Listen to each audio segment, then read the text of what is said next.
How are you guys doing? How are you feeling? Yeah, we feel good. We are. We shot our Krump Fit videos yesterday. We have for our brand, so I'm a little sore on my arms, but other than that, I want to talk to you about all that. I'm just really excited that both of you are on. I actually didn't expect that I would get a twofer. I was so excited that I got to even get Kendra on here, but when your manager said that I could get both of you, I was just like, of course, absolutely, 1000%. My husband's super jealous right now because he's a hip hop head, and we've both been extremely big into dancing and all of that since we were kids. He's way more knowledgeable about tie-dyes than I am. And so he was telling me all this stuff last night, and I was just like, oh, okay. And I was just like, oh shit. Oh my goodness. And yeah, and so he's just really at work right now, damn, I wish I was home. Oh man. Oh, cool. We're 2-for-1 special. I'm so excited. I'm so grateful to both of you for being here. Welcome to Unapologetically Anxious Me, Confessions of a Haitian Girl, the podcast where I blend life, love, sex, and relationships with mental health, social issues, and history, all from my very unabashed perspective. Join me, Joe Ciceron, as we unravel the power of vulnerability, celebrate storytelling, our history, and connect with incredible individuals who have tales to share. Let's dive deep into our essence and the narratives that mold us, because in this space, we believe in the magic of authenticity and the beauty of being unapologetically you.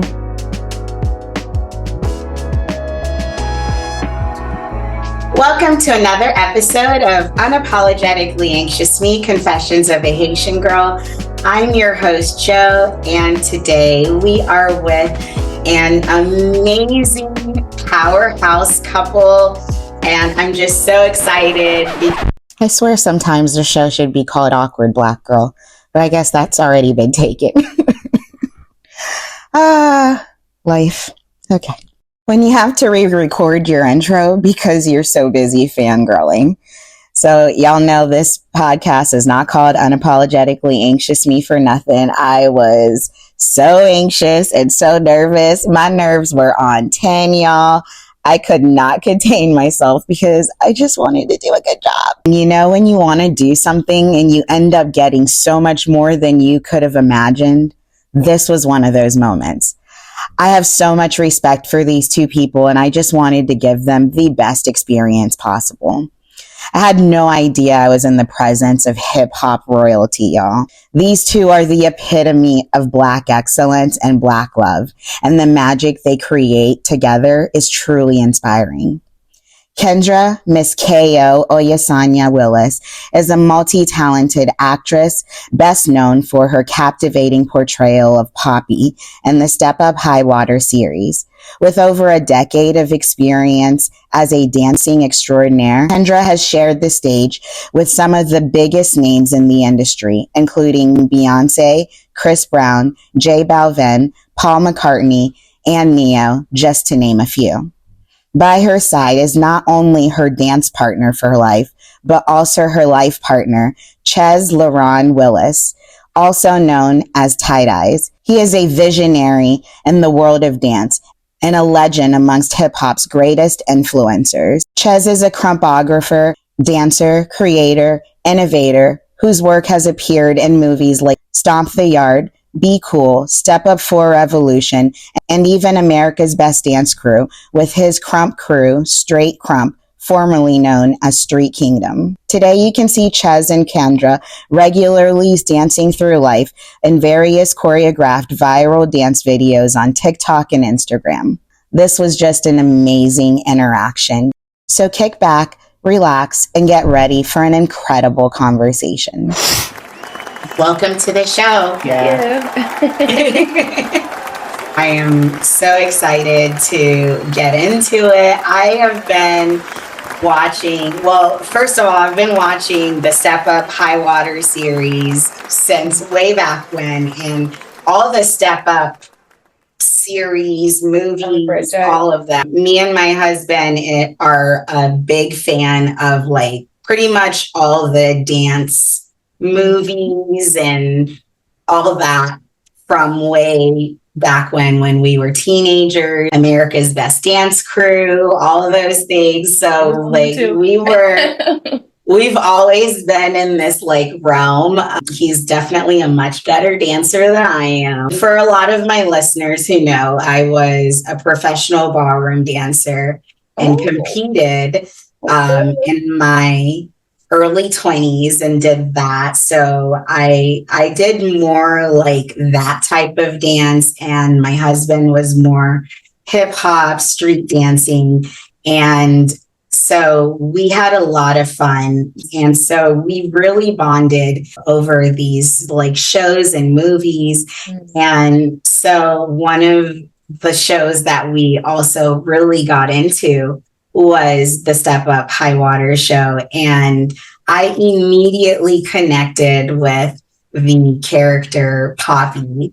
And I don't know if it was just her attitude or if it was her demeanor, her dance, or just overall her just being this unapologetic, amazing, like just badass bitch who was just like, I just saw myself in her. And she was just like a down to earth chick that you just kind of was like, this is me. This, like, I could see her.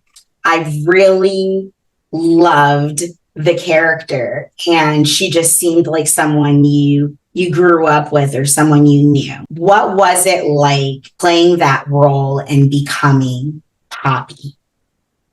It was interesting because in the beginning, it's like she was me, but I didn't know she was me until I had to read the lines.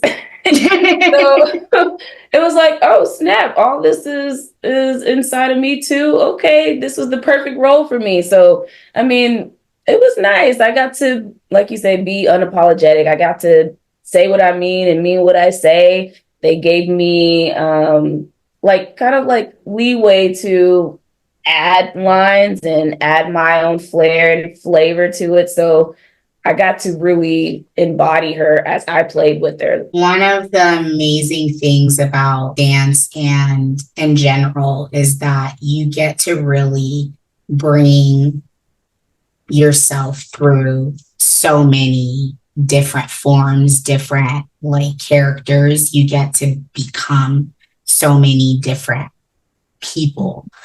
And I think that that's something pretty incredible that both of you get to do. What brought you both to where you are now and who you are as dancers? You both have completely different backgrounds and stories. Let's first start with Chez. By the way, y'all, this man's name is Chez. I don't know why I could not pronounce it this day, but I apologize for the many times I'm sure I just fuck it up in this whole entire interview. But I'm so sorry, Chez. Anxiety. I know that you have a very unique background. You've completely invented a whole dance style that is very innovative, very popular within the hip hop genre. The first time I even heard of it was probably in a very cheesy setting. I was watching, what was it? Bring It On. Bring It On, All or Nothing. Oh yeah. With Hayden Panettiere. I was in high school. And I was watching her do that little exaggerated movement. And that was the first time I ever heard of Krump. And literally my husband was like schooling me last night about who you are and the incredible hand you had in creating Krump and what that movement means to hip hop. So talk to me about what Krump is and what that means. Krump it's dancing in the spirit. It's a spiritual thing. It's not just random movements, and it was given to me when I was 11. But I went to church with my mother, and there was this prophet, and he told me that I would be dancing. I had no dance experience. I wasn't doing anything. I was just singing in the choir and following my mom as she went to these different events. So that happened. It was a really weird experience to hear that at 10, but then it happened to me when I was 11. But nobody was around, so I kind of thought I was a little crazy. And I came to LA, and that's when I found clowning and Tommy the Clown, and that's when I got into that. But I wasn't familiar with the West Coast culture of clowning because I was living in New Jersey at the time. So I came here, I got into clowning, and from there, Krump started to happen. So it just became, it just became. I really can't say the day when it started for everybody.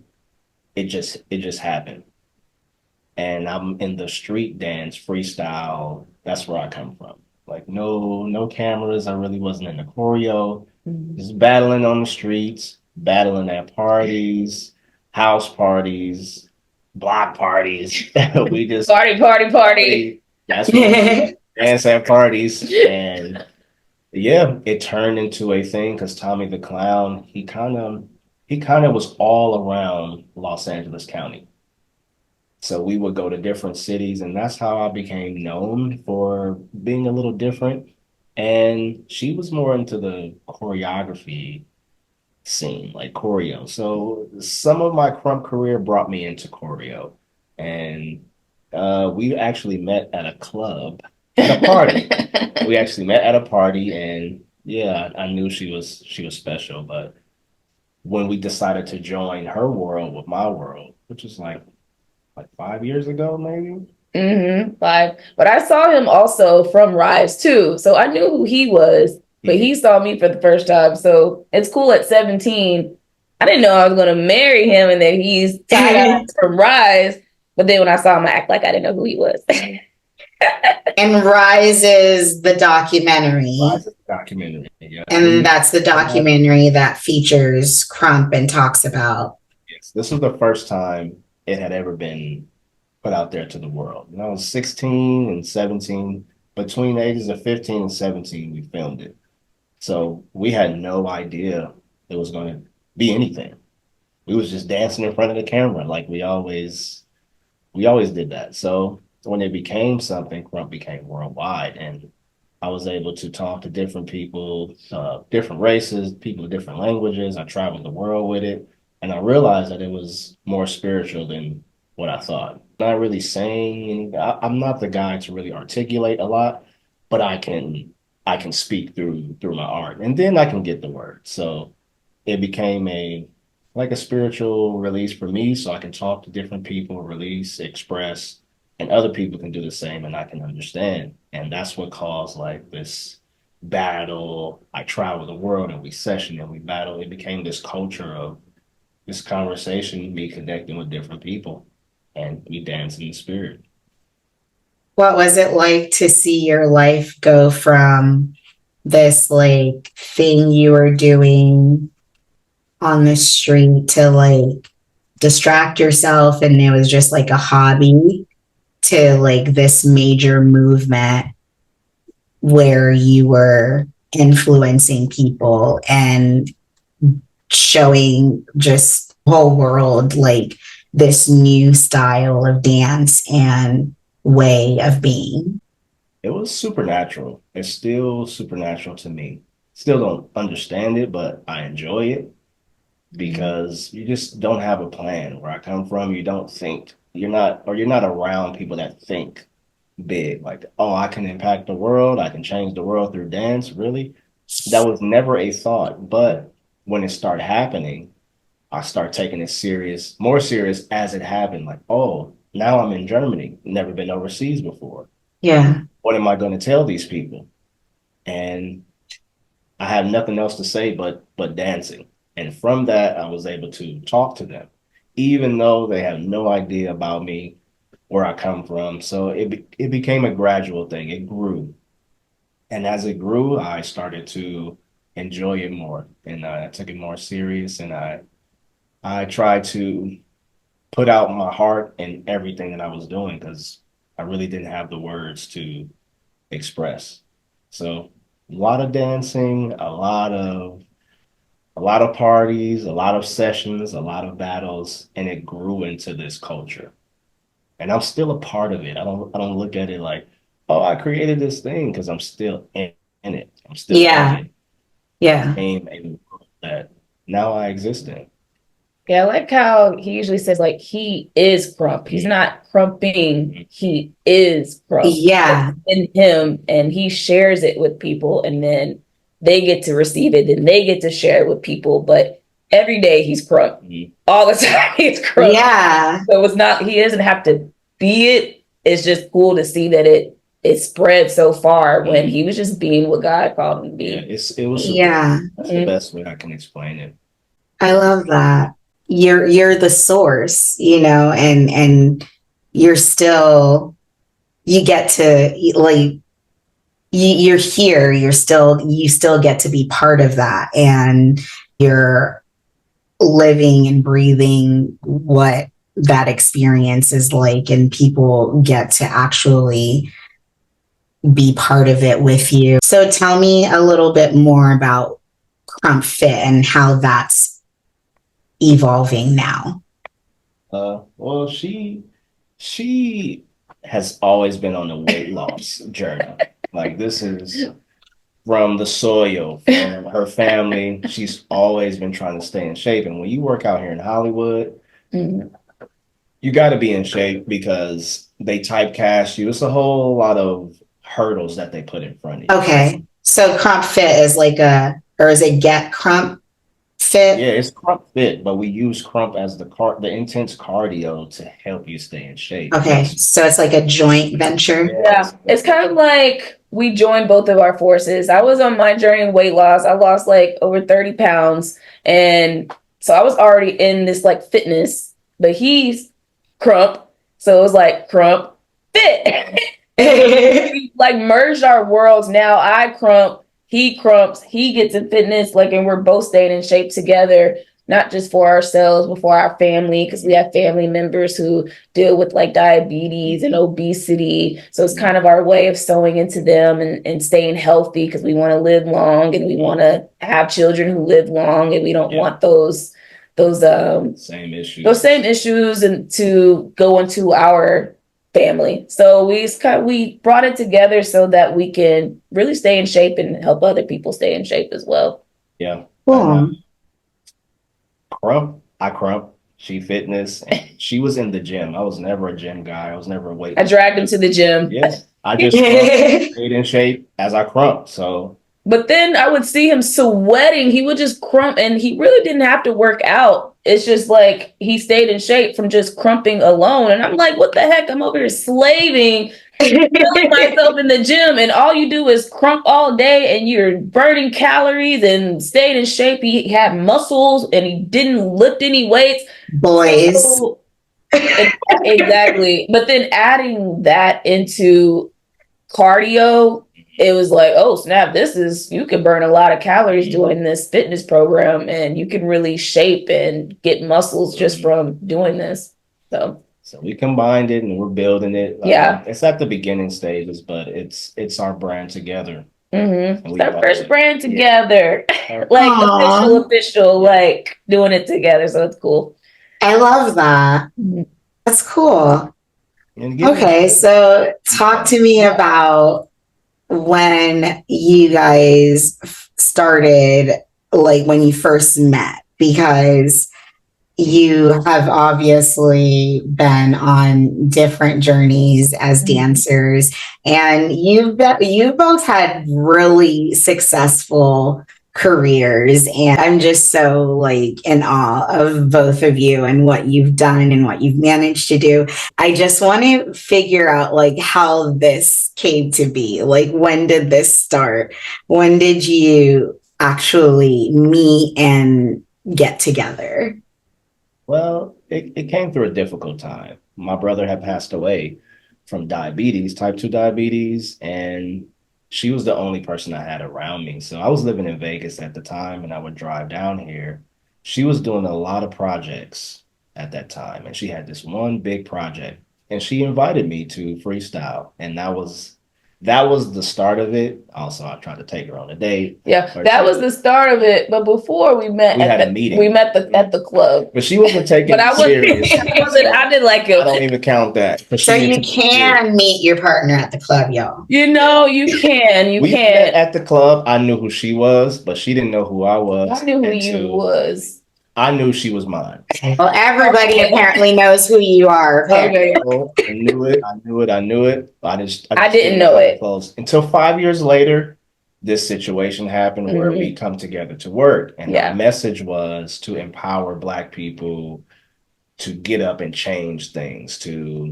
We just wanted to be a representation of Black love, two people coming together and doing something to change. That was the MO. But we didn't know how we were going to use it. So we just started doing TikTok videos. And she had me doing TikTok videos and all of her videos that she was shooting. And then she shot something for her birthday. She had me in. So she was just dragging me into her projects. So I was like, okay, this is the only way I'm going to get in. So we started working together on that tip. We weren't really. It's like he was trying to get with me and I wasn't interested. So when he stopped trying to get with me and just kind of like work with me and be my friend, even though he probably secretly still trying to find his way in, it at least made me like, oh, see him like he's not that bad. He's actually cool. He's down and he'll come and do projects with me. He's a good friend. So I like that. But then, like you said, his brother had passed away, and I'll never forget, he called me when that happened, and I didn't understand why he was calling me when his brother passed, because I wouldn't be able to talk to anybody. But he told me, like, I was his wife. We're not even dating at this time. We're not dating. I was pretty crazy. He was pretty crazy. He was like, you're my wife, and I want generational wealth with my children. He was just speaking all this stuff, and I'm like, what is wrong with this guy? We're not dating. Nothing's happened, but he's saying I'm his wife. It was just crazy to me. I had been told her that, though. That wasn't the first time I told her that. He's been speaking that since, and I was like, this guy's crazy. I knew that. When I first saw her, I knew it. I can't tell you how I knew. I mean, he had to know because we are married now. So, hey, I can't fight with that. But then also, I had lost my father in 2017 or 18. And when I saw that he lost his brother and how he was handling it, it helped me because I'm like, how are you handling this? I mean, the best that he could compared to me. I was already dealing with death for years, and your brother's gone for a week and you're at my house, or you're able to go teach a class, you're able to keep going. And I just looked at him in a different light. Like, it was kind of like, I want that. I want to be able to do this. Like, how did you do it? And you're like, it took me like weeks. Yeah, like I was still going through it. So it's kind of like we were able to, in that difficulty of, I guess, grieving, but like wanting to get through that. And then also COVID was going on. So we couldn't go anywhere. We were stuck with each other because usually I would be busy. So I wouldn't have time to date or time to be with him. But since we had a lockdown, we got to talk and get to know each other. And we just started falling in love with each other. And I wasn't even trying to do that. But like, I don't got time for this usually. Yeah, but it's exactly, he'd been saying that I was his wife. And now I know, like, I definitely was his wife. I just didn't see it. And it took some time. But yeah, it came at a difficult time. So whenever I reflect on that, it makes you look at a difficult time not as bad. This was the worst experience I've ever gone through to date. But she was there for me, and she was there, and I was living in Vegas, and I would drive every day, 4 hours. That was he's crazy. He would drive every weekend from Vegas to see me, and those things speak to a woman's life. You're all in Vegas, driving here every weekend just to see me and be with me. So hey, you can't knock a man who puts in the effort to like it. okay, are you serious? Because that was another thing for me. Like, yeah, guys try to talk to me all the time, but I know what you really want. But for him, it was like, okay, you're different. You're doing something different than what most guys would do. And you're showing me that you're not just saying it. So, and here we are. We are 4 years later. Krump fit, married In our, like, it's crazy. It's been fun. That's super meaningful. Yeah. That's super cool. So, with both of you being in the industry, how do you support each other and what you're doing? With you having been on a series like Step Up High Water, you've gone through like a lot of changes with just within that series, like co-star changes, like with like Naya Rivera, who passed away on the cast, like just going through those changes. Like how do you guys support each other as you go through different changes, or even when the show is canceled and things like that? Like how do you guys get through those moments? Dancers probably have probably a lot harder a time than actors do in Hollywood. What is that fair to say? Yes. Oh, ma'am. yeah. Yeah, we were together when Naya passed, and I'm sure you remember when they couldn't find her and things like that. So it was tough because we were hanging out and we were friends, so that was hard. And then to do the show without her and also co-star changes was difficult because, I mean, what made us so great is because we were doing it together. Then you switch it, and then things are good, but they're not the same. So I would say it was difficult. And then the show got canceled. I just believe that shows never die. To be honest, they come and go. They come back. They revamp it. They renew years later. And I just knew there's always something better. And I'm sure you said the same thing. Yeah, well, I was there for her during that time. Yeah. We were creating, so it kind of gave us a mission. We weren't just creating just because, and I believe it was a transition time because I don't think that her end all be all is just a content creator. So we kind of left the industry during these times, and we're making our own industry to where we can thrive in. Because that industry has certain rules, and if you don't abide by those rules, they'll cut you. So I come from a street. I bang on doors. I knock doors down. I don't know those rules. So she knows those rules, but she's a rule breaker. She's a risk taker. So that was a time where we transitioned. Like, if everything if it fails, it's time for you to transition to something else. Like, we can't do the same thing over and over. And I think we both had that revelation, so to speak, to, all right, let's take a risk and try to make our own path. Yeah, because if I depend on the show, these shows, 1 minute they're here and then next they're not here. If I would have put so much into that, I would be devastated. But because we were already creating our brand, we were already creating our own wave. And sometimes people don't even, to be honest, some people know me from my videos more than Step Up sometimes. So I think of it like that. Like, okay, I already had something before Step Up. I already had something, and keep doing what you were doing even before Step Up, because another Step Up will come or another movie will come. And as long as I keep going that way, and now it's cool that we get to do that journey together. How important is it to you that you continue to have platforms like TikTok and Instagram and continue to like amplify those like individual like platforms of your own? It's different eyes. We don't look at it as, it's like ground. We're just putting this into this ground. A lot of things on Instagram are the same. A lot of things on social media are the same topics, same dancers. So we always think how we can make it look different with just a little bit more flavor, something that people wouldn't expect. And Instagram and all of these platforms, it helps us do that. And we're Mm-hmm. not perfect in it, but we're starting to find what works for us within these things. Okay, this And you is stand out. yes, that's our Yeah. main thing. We want to stand out. Yeah, you do.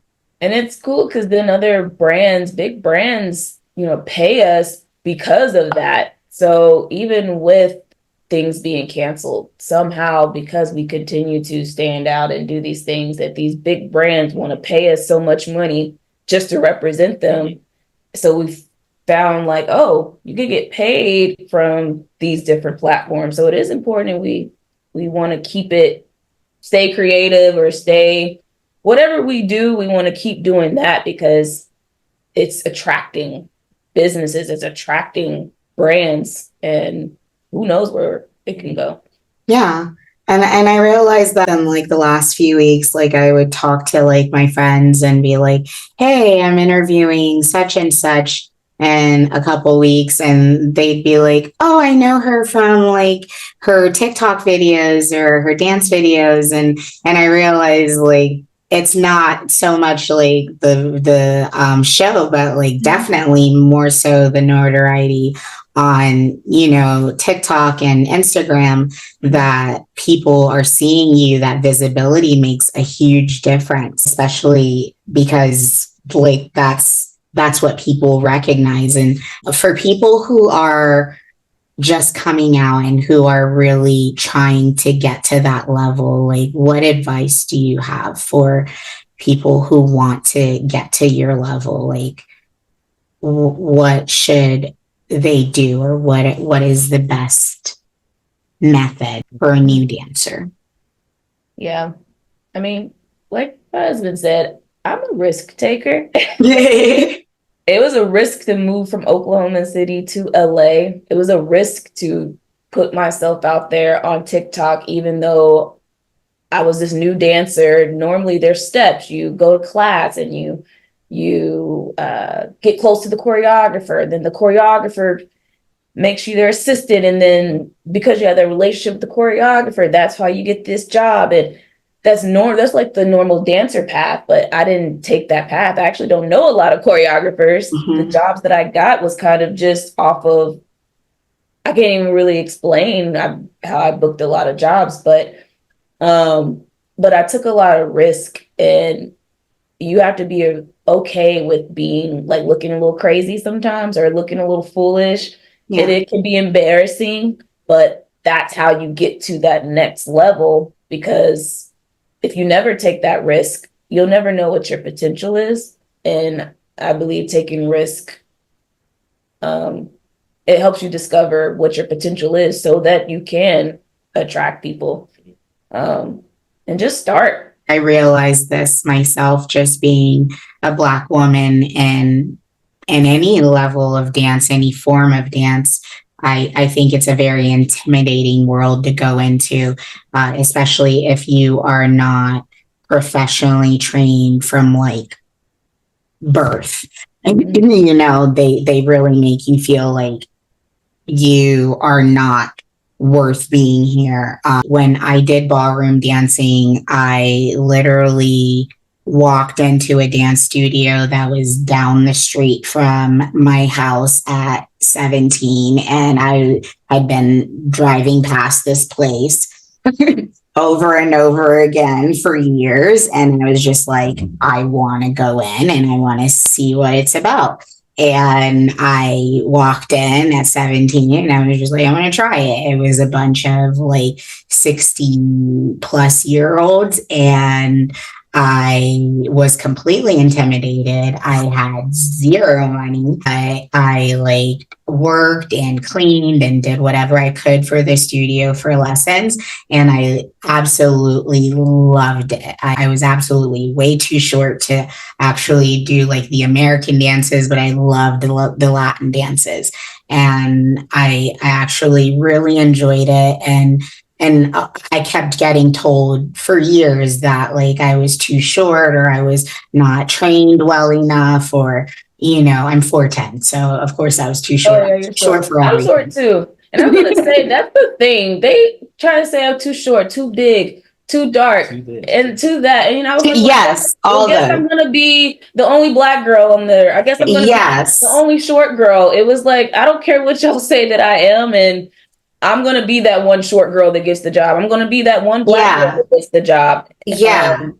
So yeah, there's no doors that are really closed. And that's how we both think. There's no closed doors to us. I'm knocking on that door. I'm busting that door open. No black girls. Well, I guess I'm going to be your first black girl today. And that's the thing. It's like, I feel like if you love it and you enjoy it, you just push and you keep doing it. And no, I wasn't perfect, but I did it. And it was probably like the best 4 years of my life. I learned so much, and my body did things I never thought it could do. And I was in the best shape of my life. I had the best calves in the world. Like, my pre-baby body was amazing. And, black and brown girls get told all the time that we can't, that we're too dark, we're too thick, we're too this, there's so many things we are constantly being told we can't.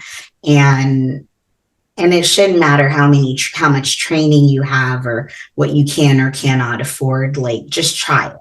Just try it and see. Talk to me a little bit more about what it is that you would like to see yourselves do next.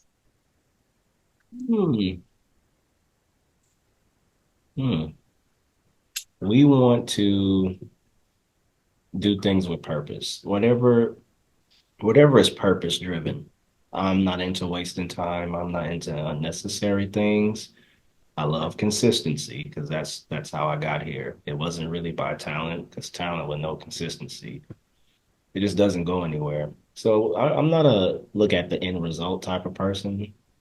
I'm a process guy. So whatever is going to have a good process, that's where and it doesn't matter if it's politics, it doesn't matter if it's directing, it doesn't matter.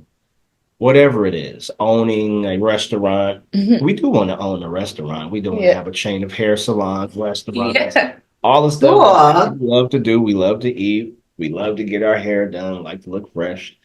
So we're going to venture out into other things. Yeah, the possibilities are endless because we do so much, but we know, like you said, it's not about your talent. It's really like, you do what you already do, and then like we didn't plan on having a fitness brand.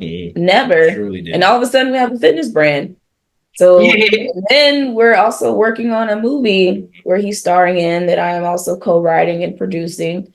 But we didn't know that was going to happen. So now we're doing movies. So we really can do literally anything. But because we got consistency in our dance, it's like we can add it to fitness, we can add it to movies, we can add it to restaurants. Same way we started dance and how we were consistent in that, we can put it in politics, we can put it in our restaurant chain, we can put it in whatever. But like you said, we want to move with purpose in that same spirit that we have. We do everything with our full hearts. We're very passionate people, like so passionate. We're like,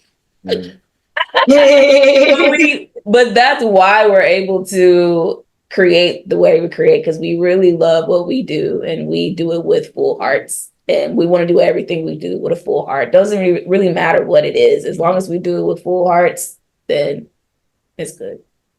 Cool.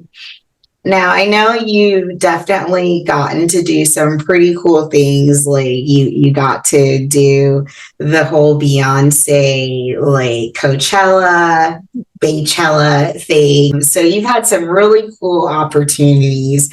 And I was wondering, like, do you feel that dancers, like, we've just had this huge movement with actors going on strike and not feeling like they have had their fair share of, accreditation. Do you feel like that time has come for dancers and really even getting their fair accreditation in the industry themselves? Well, they should have especially been dancers of color. Yeah, dancers were bottom of the barrel. Yeah. Of the low.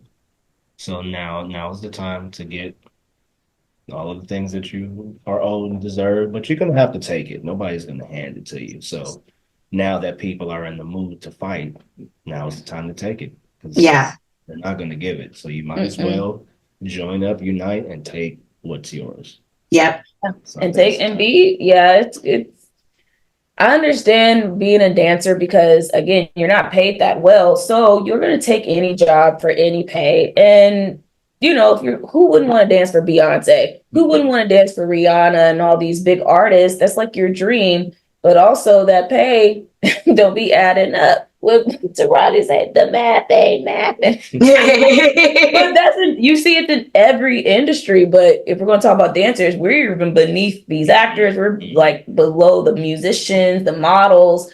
So you kind of have to take yourself out of it and take a stance in your own worth. Like we're not afraid to walk away from a job. We're not afraid to turn down a job if you're not paying what you're asking for. We're not afraid to say no, because we know we just know that people will try to take advantage of you. They'll try to take advantage of dancers, and it's not right. But you also have a choice whether you accept to be taken advantage of or not. But this is the time to unite and come together for that change. But are people willing to get that courage to do it? That's the thing. Mm-hmm. The actors did it. The actresses did it. The writers did it. Yeah, and if they going on strike, the dancers are at the bottom. So this is an example. Like you see what they did, and they're getting some traction. They're starting to get paid what they're asking for. So Are dancers also part of agencies and all that? Yeah, they're part of agencies. There's also a dancers alliance that is working with these dancers. It's just, like I said, dancers don't get paid as much already. So even though these dancers alliance are saying these are the new rates, if they don't pay these rates, you have to be comfortable saying no. But if you got bills to pay, they're probably not going to feel comfortable turning down that job. And then you just accept the same pay that's been going on for 20 plus years.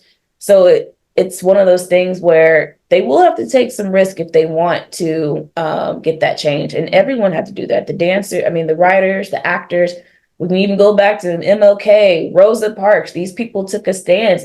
Sometimes it took months for them to get that change. But it's like, I'm not stopping until there's change and it's in writing. And everybody has to be on board. But if it's just a few people, you just go get another dancer that's willing to do the job for pennies. So yeah. So our unity is very important. And I'm not a conventional dancer, so I have my own world that I can go in and make. I can make things happen to bring resources. So I don't think you should depend on any industry. Yeah. Because even TikTok, who would have knew that TikTok and Instagram and all these other social media platforms would be paying people thousands of dollars, way more than a dancer rate. So I'm like, and that has happened and it's still happening. So there are other ways. It's like I don't have to depend on just the dance community. There's other ways to make income. Yep. But I can't depend on the dance community to have my back. And we're going to step up because no, they haven't did that. You just can't wait. You can't wait. You can make the change. You can go that way. You can go that way. And we are living proof that you really don't need this industry. Yeah. To make money and survive, to make impact and make yourself a brand. You don't. If you want to go this way, some people want to dance with the celebrities. That's cool. We've all did it. He's danced with Beyonce too. So we've all done that before. It's over. Something new. I have a kid too. My kid is 7. So it's time. I need to leave him things. He needs to. So I have to be evolving and moving. Does racism play a role in the dance industry? I believe racism only plays a role when there's poverty. Money is poverty is the reason for racism. People with money don't experience things that people in South Central experience. And I'm from South Central. But now that I've made a certain amount of money, I have not experienced racism. Yeah. I'd experienced that in the hood, in poverty, because these places are, it's just evil. It's sick. But now that I'm in a different position, I don't experience racism. Somebody may look at me like, oh, you're black, like whatever. You can't stop anything I'm doing. Mm-hmm. Only if I let you stop me. This is just what I learned from being a black man, coming from no high school education. I'm a dancer to being where I am today. I've learned that, yeah, people might put the race card on you and say you can't do this because you're black. But if I receive that, then I got my just due. Mm-hmm. But when I rejected it and I put myself in a different position, you don't deal with certain things in a position. And I'm not in a position to receive racism. Yeah. If I go back to my old hood, I will. I'll get it. But this is why you separate yourself. I put myself in a different position. My kid is half black and half white. So he's going to experience a lot. But if I put him in a different position, he does not have to experience, oh, you're just a black boy. What's wrong with you? No, we're not going to do any of that because he's going to have a different position, he's going to have problems of his own, but racism won't be a blockage for him. Okay. Yeah.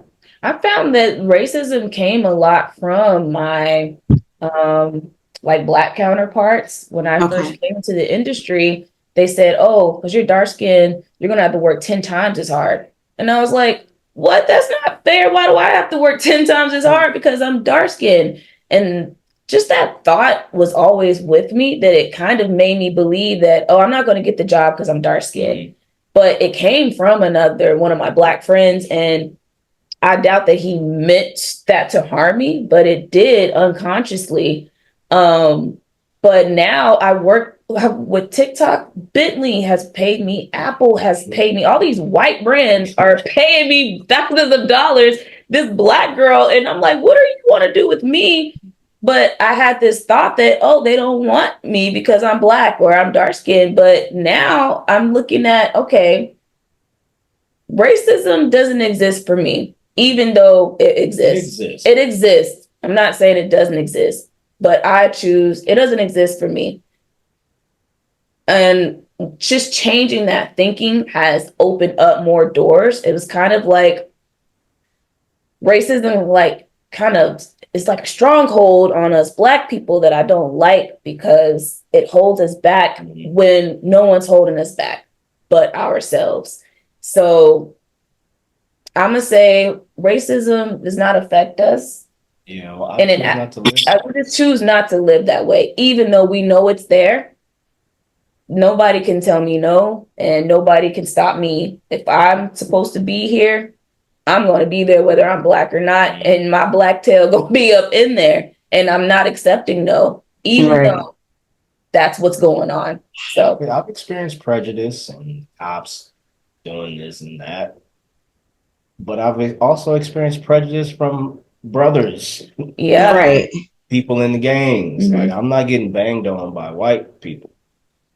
I'm getting banged on and threatened at gunpoint by black people. So it's like, when I come from that into this, like, oh, it's the same type of spirit. It's the same action. But when you put white versus black, then you can call it racism. But what do you call when a black person hates on another black person? What do you call when a black person tells this black person that they can't do something? I've been on both sides. So it does exist, but I don't take it into account. I don't live by it. Yeah. Racism does exist. Prejudice. Right. But it's not something that I live by. It doesn't have to exist in our world. Yeah. Right. So I separated myself from it. Yeah. When you mentioned it before, Kendra, I was thinking maybe it was more so along the lines of colorism versus racism. Colorism. It's like, oh, you're dark skinned, so that's because I haven't really experienced to my face. Yeah. From white, like other races. Now, behind closed doors, who knows? We know all kinds of stuff going on behind closed doors, what they really want. So we keep that in mind as well. So we're not deceived and fooled by people. But as far as racism, again, when I was a dancer, it seemed like there can only be one Black girl. And I just chose I'm gonna be that one Black girl. Right. But there's room for all Black women if we all believe that there's room for all of us. And now it's time Black people are getting a lot. Oh yeah. Like it's opening up. Like this is our time now. Yeah, they're literally throwing stuff at Black people. I'm like, well, y'all better come and get this because the time is now where they want to support Black creators. They want to support Black artists. They're giving us their own Black section. So we can't, now it's just, okay, well, just make sure you as that Black creator, that Black person is doing the work because now is the time for you to receive it. But we shouldn't believe that it should just be handed to us. We still have to do the work, even though it's available. It's available for all of us if we just take it. What is it that you do to maintain a stronghold on your mental health as you navigate your careers? I need my natural life to be a reflection of my spiritual life, like my spiritual health. I believe mental health is in there. If your spirit is, like, if you're not dealing with these thoughts that people told you, something that you heard, something that you saw, these are the things that weigh you down and you start to worry and then you get into depression. These things, it comes from, like, if you're unhealthy spiritually, you can't manage all of the thoughts. I was a heavy thinker, just in my thoughts all day. So I really needed a balance. I can work hard, but sometimes I was working out of bitterness. I was working with depression, working with worrying at the same time and working. So I had to develop my relationship with God. I had to. I must do it. I have to have something that helps me to rest, something that gives me peace, something that I can just stop. I'm not just a workaholic. I'm not just a father. I'm wearing these different hats in different positions, but I'm also a soul. I'm a man. I need a foundation. So when I found that foundation, a lot of it is my love with her. We talk a lot. We do everything together just so we can stay connected. We only have a vapor of a life to try to do something. Time goes by so fast. So having a spiritual foundation, whatever that is for you, it's different for some people. But for me, it was making that spiritual foundation and everything comes through that. Yeah. Instead of, I don't feel like it. Sometimes I don't feel like doing a lot, but my spirit, I have discipline spiritually. I can just keep going. Not that I feel like it, but it's a practice that I have and it's important for me or I won't make it. Yeah, that's important. Like the natural matching with the spiritual so that our mental health or our thought health is on a strong foundation. So just like we work out in the gym, we work out our spirit. We pray, we meditate, we disconnect from things, we cut things out that will not, you have to. So just like we eat, we read, just so that we are strengthening our spirit, because a lot of people are just strong in physical, natural, they work out, they're strong in what they do, but their spirit is so weak that all it takes is one bad news and literally their whole world's going to fall apart. We've now been working out our spirit so that if bad news come, we already know that we don't have to receive that. We don't have to accept that. We still have to move forward. And we allow that to, now we're like, our spirit is catching up to our flesh, our human, our natural life. Our natural life. We have a lot of haters, so we really we need to stay strengthened. That's what I was gonna say. You're, as actors and dancers and people who are constantly on camera, you're constantly picked apart and criticized, lied on. It's the price you pay for wanting to do something great. Everybody that wants to do something great, they will go through this like slander and persecution. And can you endure? Yeah. That's That's the end all be all. If you endure, okay. But if you allow these things to invade your mind, even thoughts that you hear, every thought is not even your own thought. You're picking up different frequencies in your brain, and some things that are familiar to you, you accept. I accepted when I was younger that because I was a Black man, I was limited. Mm-hmm. So it caused me not to think bigger. It caused me not to go in certain places.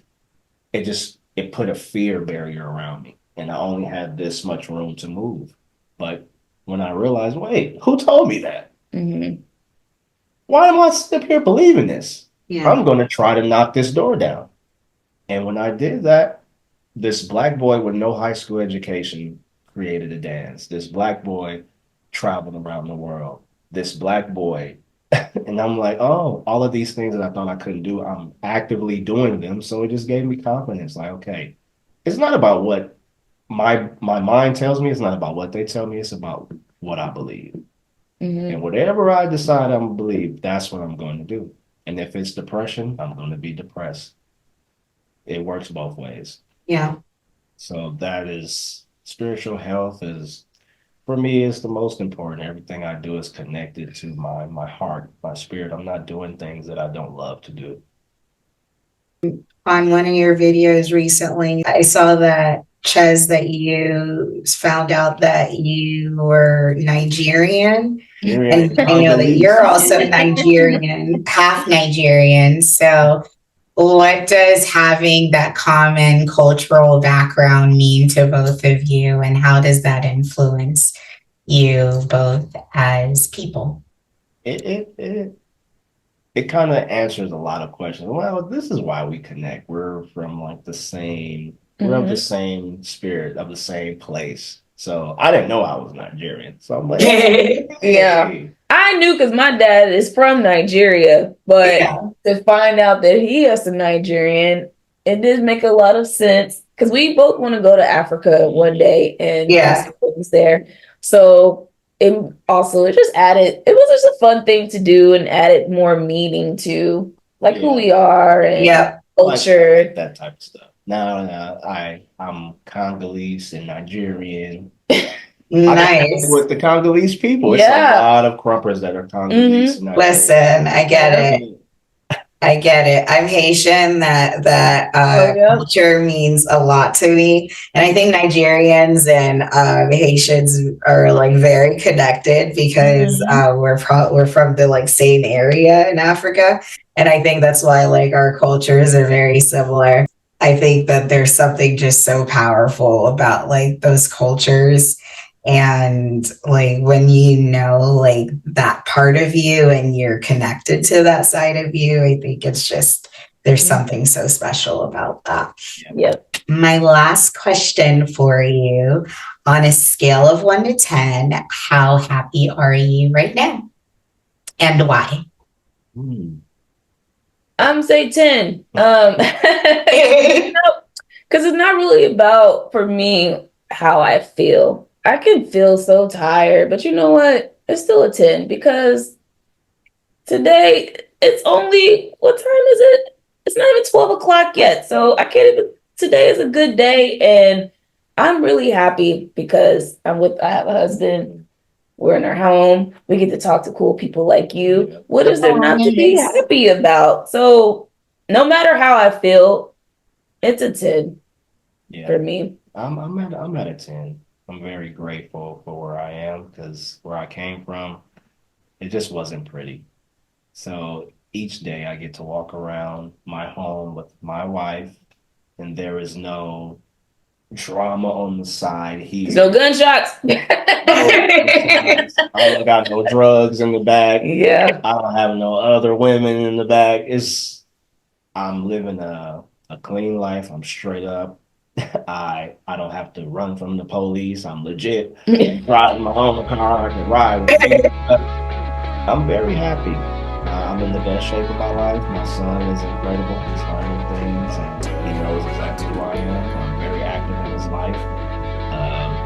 And I'm going after my dreams and I'm not losing sight of who I am and my purpose. I'm very happy. I'm very happy. It's 10. 10's all around. Yeah.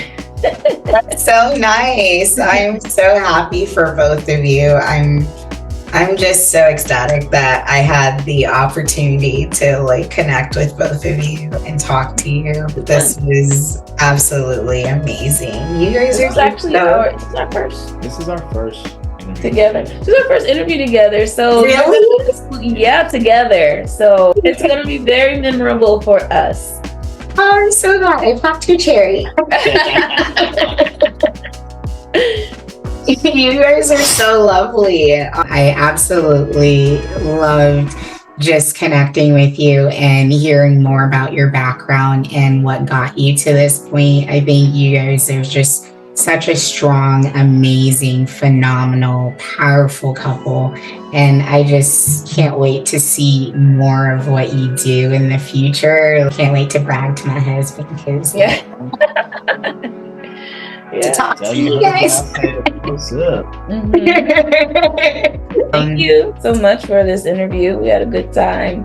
Thank you. Well, this has been another episode of Unapologetically Anxious Me with Chez Willis and Kendra Oyesanya Willis. Thank you once again for coming on my show and speaking to me. It has been an absolute pleasure, and I can't wait to see what you do next. Thank you once again. Thank you. Until next time, bye. Bye.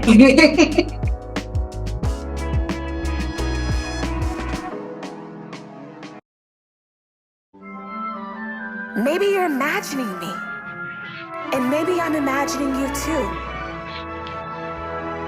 Am I making believe I see in you? I'm meant to perfect to be really true. Do I want you because you're wonderful?